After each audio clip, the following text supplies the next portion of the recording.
ഇന്നത്തെ ഇഫ്താറിന് ഞങ്ങൾ എല്ലാവരും ഇവിടെ എത്തി. നമുക്ക് ഇന്ന് ഇവിടെ നമ്മുടെ ഗസ്റ്റ് ആയിട്ട് നമ്മുടെ ഹോസ്റ്റ് ആയിട്ട് വന്നിരിക്കുന്നത് is RJ Dona from Hit 96.7 FM. ആ സെയിം ട്യൂണിലല്ലേ പറഞ്ഞത്? Same tune.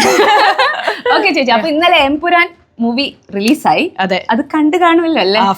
ഇവരുടെ സെയിം തിയേറ്റർ 2 തവണ കണ്ടു. വൈകുന്നേരം നമ്മൾ ഒരുമിച്ചായിരുന്നു. രാവിലെ ഞാൻ JVC 9 o'clock ഷോയിന് പോയി കണ്ടിരുന്നു. അപ്പൊ ചേച്ചി കുറെ റിവ്യൂസ് നമ്മൾ കേട്ടു. What do you think about the movie? Go for it. I am not a professional.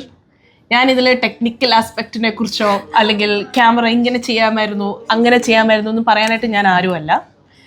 As A viewer, ഒരു സിമ്പിൾ സിനിമ എൻജോയ് ചെയ്യുന്ന എൻ്റർടൈൻമെൻറ്റ് ഇഷ്ടപ്പെടുന്ന ഒരു വെരി സിമ്പിൾ ആയിട്ടുള്ളൊരു വ്യൂവർ എന്ന നിലയിൽ എനിക്ക് സിനിമ ഒരുപാട് ഇഷ്ടപ്പെട്ടു. നമ്മുടെ മലയാള സിനിമേനെ ശരിക്കും പറയുകയാണെങ്കിൽ 1 notch ഹയർ എടുക്കുന്ന ഒരു തരത്തിലുള്ള മൂവിയാണ്. വേറെ ലെവൽ തന്നെയായിരുന്നു. അതെ, കാരണം ഇതുപോലത്തെ ഒരു എക്സാമ്പിൾ പറയുകയാണെങ്കിൽ I think Marco was A great example. കാരണം മാർക്കോ കണ്ടപ്പോഴും ഒരിക്കലും ഒരു മലയാള സിനിമയുടെ ഒരു വൈബ്, ശരിയാണ് മലയാള സിനിമയ്ക്ക് കോണ്ടന്റ് വെരി ഇമ്പോർട്ടൻ്റ് ആണ്. പക്ഷേ ഇതുപോലെ ഈ സിനിമയ്ക്കകത്തും പൃഥ്വിരാജ് പറഞ്ഞ പോലെ content is very expensive. So ഈ ഒരു സിനിമയിൽ എനിക്ക് ഒരുപാട് ഇഷ്ടപ്പെട്ട പല പല ഫാക്ടേഴ്സ് ഉണ്ട്. ഇറ്റ് ഈസ് എന്താ പറയുക, ഒരു ഇന്റർനാഷണൽ ലെവൽ ഓഫ് മേക്കിംഗ്. നമ്മുടെ ലാലേട്ടനെ നല്ല എല്ലാ ആംഗിളും എല്ലാ സൈഡിൽ നിന്ന് എടുത്തതും കിഡു സീൻസ്. അപ്പോൾ this is what I felt. It's A 100% entertaining മൂവിയാണ്. പിന്നെ ഇതിനെക്കുറിച്ച് പറയാനായിട്ട് ആൾക്കാർക്ക് പല റീസൺസ് കാണും.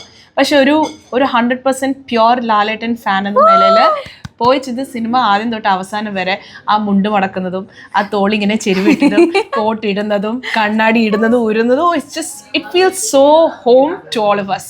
So yeah, I enjoyed the movie 100%. Oh wow. Thank you so much ചേച്ചി. Thank you. എന്ത് പറയാനായിട്ടാ വിവാദങ്ങളെ കുറിച്ച് എന്ത് പറയാനായിട്ടാ? അവർക്ക് പറയാനുള്ളത് അവർ പറയട്ടെ. ഇവര് മേക്കേഴ്സ് അവരുടെ ഏറ്റവും ബെസ്റ്റ് ഓഫ് എബിലിറ്റി. ഇപ്പൊ പൃഥ്വിരാജ് കുറച്ച് സിനിമകൾ സംവിധാനം ചെയ്ത എക്സ്പീരിയൻസ് ഉണ്ട്. അപ്പൊ ആ എക്സ്പീരിയൻസിൽ he's learning, he's bringing the best. അത് മാത്രമേ എനിക്ക് പറയുള്ളൂ.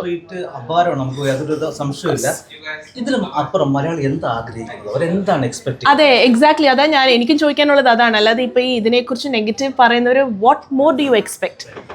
എങ്ങനെയായിരുന്നു നിങ്ങളുടെ ഒരു എക്സ്പെർട്ടിസിൽ എന്താണ് തോന്നുന്നത്? അതായത് ഡീറ്റെയിൽ ആയിട്ട് നിങ്ങൾ പറയണം. അതായത് എനിക്കിത് ഇഷ്ടപ്പെട്ടില്ല അങ്ങനെ ഇഷ്ടപ്പെട്ടില്ല എന്ന് മാത്രം പറഞ്ഞാൽ പോരാ.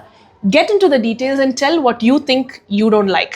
So as long as you don't know the technicalities of it, it's better to just enjoy the movie and just get out of the theater. That's all.